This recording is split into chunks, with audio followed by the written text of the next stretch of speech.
वीना अकेली बैठी बरामदे में चावल बीन रही थी और अपने जीवन के खालीपन के बारे में सोचकर अपने आंखों के आंसू को पोंछ रही थी।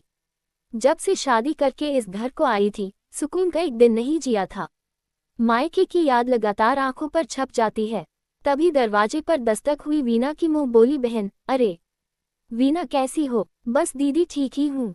वीना अपना दर्द छिपाकर चाय नाश्ता का इंतजाम करने में लग जाती है।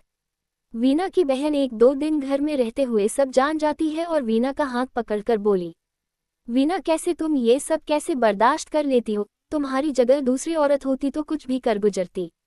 अब तक कैसे झेल लेती हो इतना दर्द? अपनी ही बहन के तीखे सवाल से वीना सहम सी गई और बोली, दीदी, सच कहूँ तो गलती तो मेरी ही है। जवानी की दहलीज पर कदम रखते ही मेरे कमजोर कदम लड़खड़ा गए थे।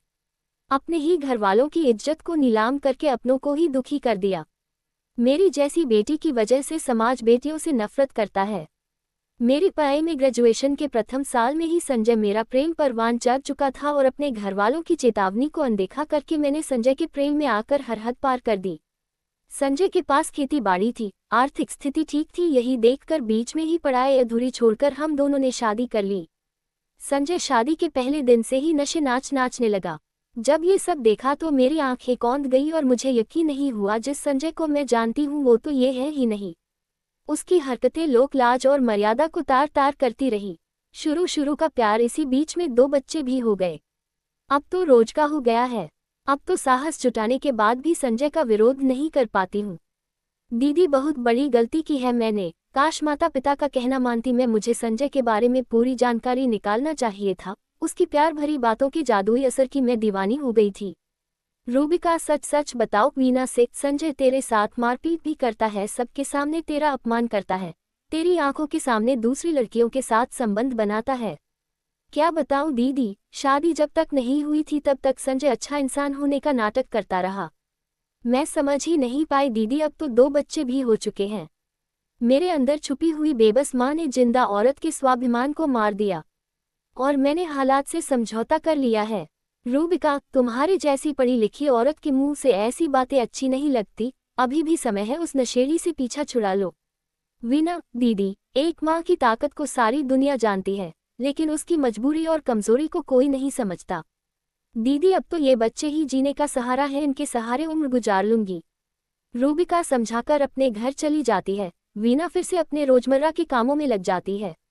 शाम जब संजय आया तो वीना ने स्वादिष्ट पकवान परोसे, लेकिन संजय गुस्से में वीना को घर से निकलने को बोलने लगा। अब मेरा मन भर गया है, मुझे दूसरी शादी करनी है। तुझसे ज्यादा पढ़ी लिखी और सुंदर लड़की से शादी करूंगा मैं। अरे, तू अपने माता पिता की नहीं हुई तो मेरी क्या होगी? तुझ जैसी लड़कियां किसी की नहीं होती। संजय की बातों से आहत होते हुए संजय को अपने बच्चों की दुहाई देते हुए पैर पकड़ती है, लेकिन संजय तस से मस नहीं हुआ।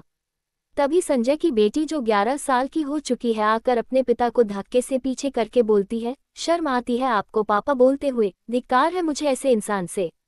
और वीना को बोलती है, चलो माँ, हम कहीं भी रह लेंगे पर इंसान के यहाँ अब नहीं। वीना अपने दोनों बच्चों के साथ घर छोड़कर किराए के घर पर रहने लगी थी। एक छोटा सा काम करते हुए दोनों बच्चों को पढ़ाने लगी। कई सालों के बाद आज सब्जी लेने वीना बाजार गई थी कि अचानक से रास्ते में उसको संजय दिखा, बहुत दीनहीन हालत में। वीना को देख उसके पास आकर बोला, वीना कैसी हो? आज इतने साल बाद तुम तो और सुंदर हो गई हो।